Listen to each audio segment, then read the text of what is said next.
It started with a writer and a submarine commander known as Doug the Thug. The name Tom Clancy brings a vision of the realism element. It brings a link to movies and books that are pretty much common to a large population. He was very much a decision maker. His history in the British Navy, and this is the direction we're going to go, and this is it. They mixed the real world with the virtual one. Alpha, go.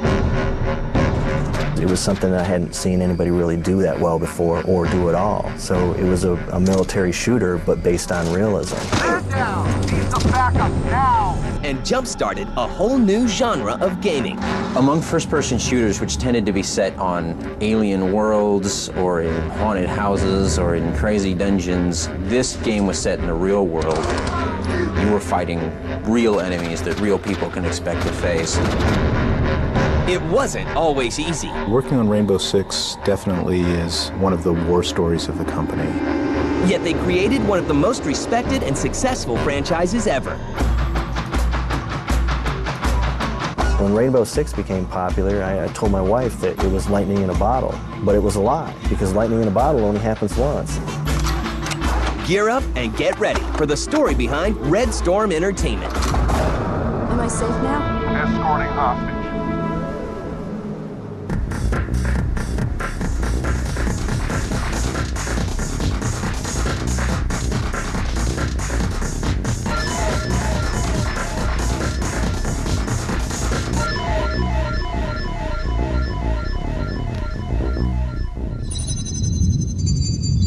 In 1985, a rising author named Tom Clancy consults with a British officer named Doug Littlejohns for a military thriller novel titled Red Storm Rising. Doug Littlejohns is a former British subcommander, so he knew some of the real activities. Whether he shared them or not, I'm sure that's all secret, but there was a friendship formed there. 10 years later, Clancy is a household name with plenty of best-selling novels under his belt. He teams with Virtus Corporations and Simon Schuster to release a PC game based on his novel, Tom Clancy's SSN. And once again, Littlejohns lends a hand. Doug was one of the people involved with helping to provide authenticity to the SSN submarine game. While advising for the game, Littlejohns suggests that if Clancy really wants to get into gaming, he should set up his own game company. Meanwhile, Steve Reed, one of the developers for Tom Clancy's SSN, is thinking along the same lines. We saw the potential to have Clancy brought into the gaming community. He was interested. He helped found and back the company that was partially named after one of his books. So there was that heavy interest to work with Tom, and I think that was pretty much the key to getting me join the second company when it was formed, which I was one of the original founding members. In November 1996, Red Storm Entertainment is founded as a joint venture between Virtus and Tom Clancy. Doug Littlejohns is brought in as CEO. People were really enthusiastic, certainly around the industry, when Clancy announced a title, only because his properties are so strong. He's probably the most popular fiction writer, certainly among men, easily. The thought of those properties and those characters, Jack Ryan, etc., being translated to computer was very exciting. So yeah, when they were announced, there was a big buzz. Certainly, Tom didn't want to run the company himself. So there's a person with a good background, understanding military products. I always thought it was cool that he was a commander of a submarine and all that stuff, so he had a military grounding, which was kind of neat. He was very much a decision maker. His history in the British Navy, and he was definitely one of, this is the direction we're going to go, and this is it. We're headed that way. I was going into a military-style company, and he kind of had that military career working for him in the background, so there was that realism aspect that went along with that. Be aware you have Tango flight ahead of you. Roger that. This should be off by now, right? And I think at the beginning of Red Storm, that was definitely what we needed. Because of our lack of experiences, we just needed someone there who was going to make sure that they provided that very assertive direction that the company was moving toward. It seemed to have a natural fit to have someone who has the military background, some business savvy, and a friendship with Mr. Clancy to provide a foundation for this new company. He is involved. I don't think he watches over things day to day. He had a lot of ideas on how things should work, but kind of let us run with it the way that we wanted to run with things. They'll have new ideas, they'll take them to him, and he'll either greenlight them or he'll say, no, that won't work. And the Clancy name itself will become a franchise. In 1997, Red Storm releases their first game, Politica. The game is released in conjunction with the book of the same name. The name Tom Clancy brings a vision of the realism element. It brings the link to movies and books that are pretty much common to a large population. Although met with mediocre reviews, Politica generates $2 million in revenue for the company. There's a word of mouth that it's not too far before you bump into someone who's either passionately read all of his books or seen all of the movies, and so in name alone, that allowed us pretty nice limelight to start off a company. As we know, when you're dealing with games, the proof is actually in the product. So the name doesn't provide victory, it just provides a nice sense of attention. Under fire. In position. What Red Storm has planned next for the Clancy name will change the face of first-person shooters forever. Bravo, go! Man down, man down! Threat neutralized. In position.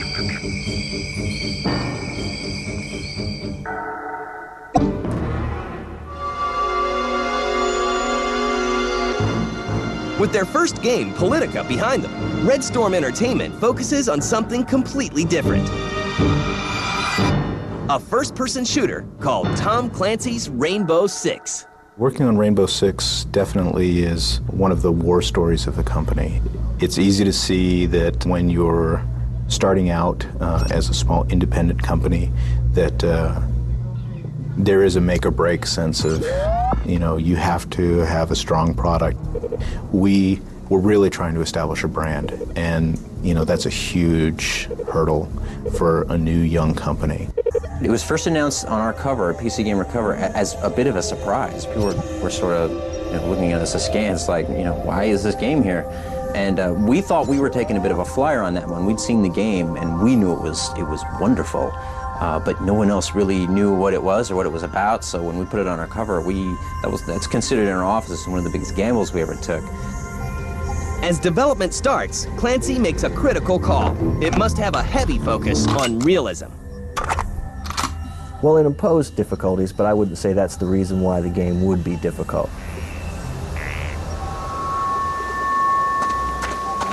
You have to try to portray the game as realistically as possible. You have to stay true to what the fans feel are realistic, and sometimes those are two very different things. To ensure that the game gets the day-to-day operations of counter-terrorist teams right, Clancy meets with the development team regularly. He came down several times for Rainbow Six, and we had several meetings with him where he critiqued some of the story and talked a lot about plot and the main premise for the team. It's kind of long line this way, facing me. Long line. He hooked us up with a lot of good advisors, some ex-Special Forces operatives and people like that were able to help us get the correct feel for the game. Okay, where are you going? You look confused. We have all the Jane's guides. We have references. We have people within military organizations, within law enforcement, within all sorts of levels of government. Put your body almost straight up. Who we use as contacts that we talk to and say, how is this really going to happen? You're going to execute a hostage rescue into these rooms. Is this kind of a situation actually going to occur in the real world? You're going to have to take scientists and radioactives, exfiltrate back out. Is this how you would actually go about this type of an engagement? It gave us experiences that we'd never had. We went down to a H&K training facility. We were able to actually shoot MP5s, and they ran us through kill houses and threw us to the ground and showed us how they would treat hostages if they had to subdue them and take them out, or how they would treat terrorists if they surrendered and then they would have to apprehend them, and showed us correct techniques. And of course, that's one of the important reasons why it was great to have Tom Clancy. It's cool to have him on board because he has those contacts and he has that knowledge. Rainbow Six is created at the same time as the book it's based upon. In our history, We have created products that have occurred after the books have been written, and this is a case where the concept was co-created and the game was really the leading edge. The book followed along nicely in parallel, and then at a certain point, they both became unique within themselves. Armed with a clear goal and hardened with real-world counter-terrorism training, work on Rainbow Six shifts into high gear.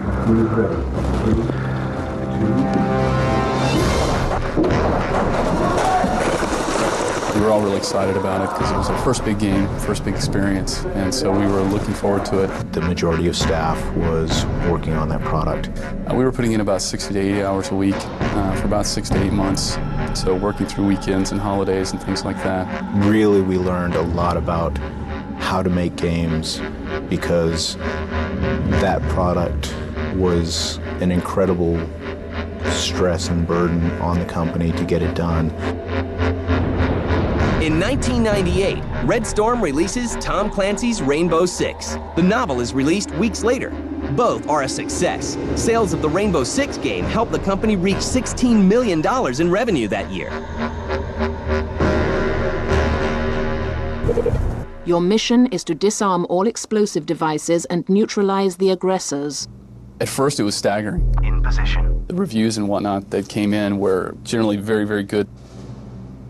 Contact. They knocked us in the areas that we were expecting to get knocked on because we were new. We didn't have a new high-speed engine.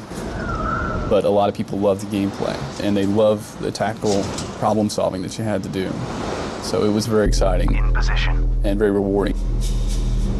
Among first-person shooters, which tended to be set on alien worlds or in haunted houses or in crazy dungeons, this game was set in the real world. Alpha, go. You were fighting real enemies that real people can expect to face. Man down, man down. Need some backup now. And there was an element of authenticity to that no other game had really even attempted to do. It succeeded brilliantly in rendering that real environment. Bravo, go.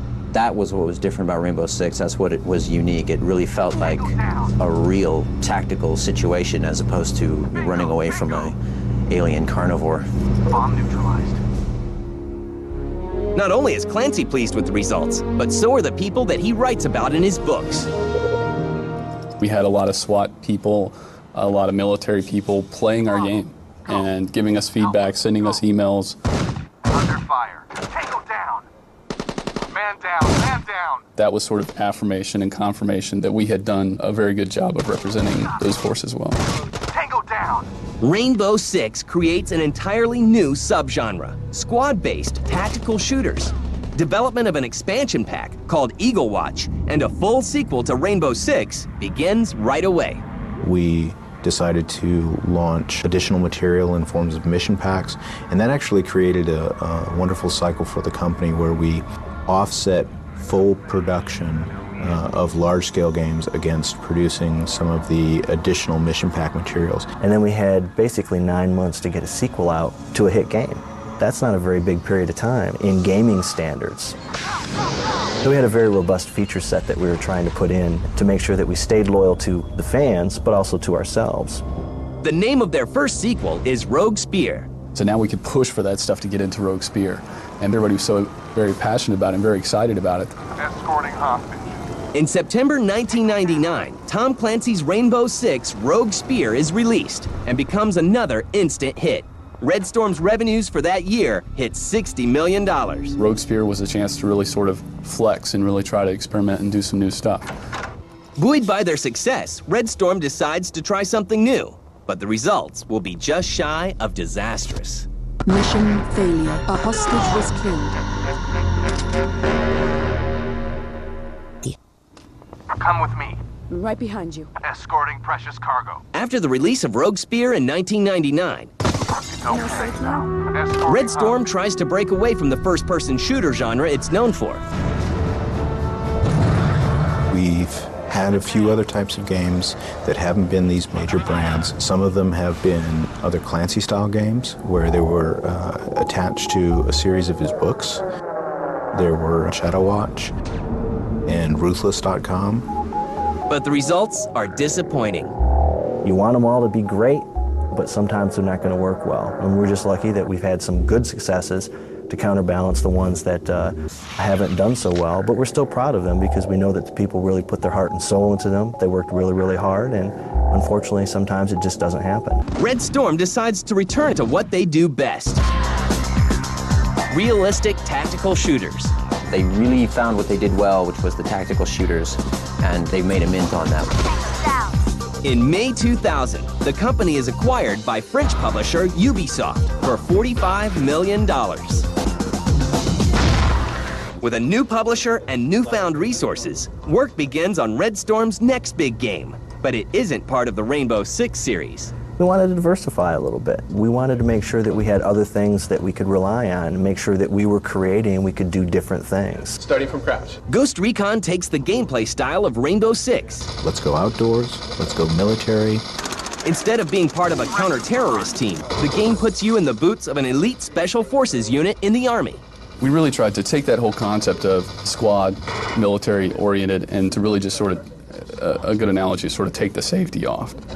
Because you had to be very careful in Rainbow Six and Rogue Spear of making sure you were only engaging terrorists and that you weren't hitting hostages and whatnot. Well, with Ghost Recon, it's more of a military assault. Ghost was a nice change for us because we wanted to see what we could do in the same type of play space, but we wanted a little bit more room. We wanted the ability to go into some different settings and some different type of play experiences that we did not have when producing the Rainbow style of games. Once again, the Red Storm team does some intense research to make sure they get the details right. We took some trips down to Fort Bragg, North Carolina, to check out their land warrior system. So we had some contacts there, and they were showing us some of the latest technology. So we looked to try to include some of that philosophy into the design with the command map and giving orders on the fly. So we were looking for ways to take the planning out of this pre-action experience and pull it into the action, so that it was more of a definite cause and effect relationship between what the engagements were and what you needed to do. Seems quiet enough. Too quiet. Producing something like Ghost Recon, you might say it was a hard product. It had the largest staff working on it. It was our first major product after the acquisition. We really want this to be good. We have one of our artists who worked on Ghost Recon. He has full military tac gear, and he runs around outside with a fake airsoft gun just because he wants to know how the arms move when he has full gear on, because the mocap that we get, we don't usually put people in full gear. So he wants it to be that realistic. He wants to know what it feels like so that he can adequately model the character motions.